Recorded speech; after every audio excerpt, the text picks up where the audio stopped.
Hey, my name is Jesse, and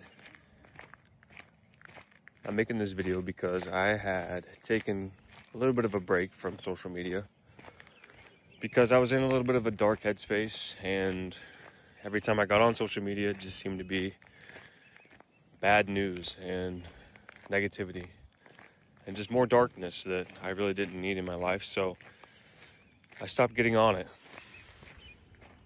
Well, I'm back on, and as a part of being back here on social media, I'm with a mission on spreading positivity and good news because it's out there.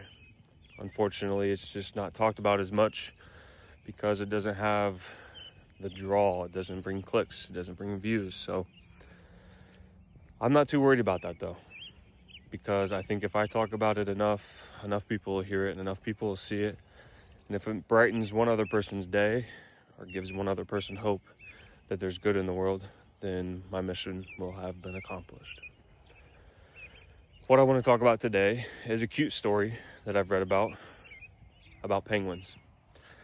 In South Chile, there's a farm owned by a lady by the name of Cecilia Gaffo, and she noticed in 2010 that king penguins had started to nest on her land. When she noticed this, she thought things were going to go great, and the word spread to other people, but then tourists started to show up and use it as a photo op. They would put hats on the penguins and ultimately drive the population down from 90 to about 8 king penguins. Instead of letting that happen, Cecilia stepped in and she became a bit of a penguin guardian. She set up rules for the tourists and boundaries on what they could or couldn't do with the penguins. And as a result of that, from 2010 to now, the population has spiked back up to 200 king penguins.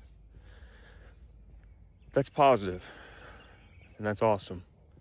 I love that for Cecilia. I love that for Chile. I love it for those penguins. And I love to read stories like that. And I'm going to love sharing those types of stories because it is positive and there is light in the world. We just got to talk about it more. If you liked that kind of story and you want to hear more stories like that, give me a follow, tune in, and we'll keep spreading the love. Take care.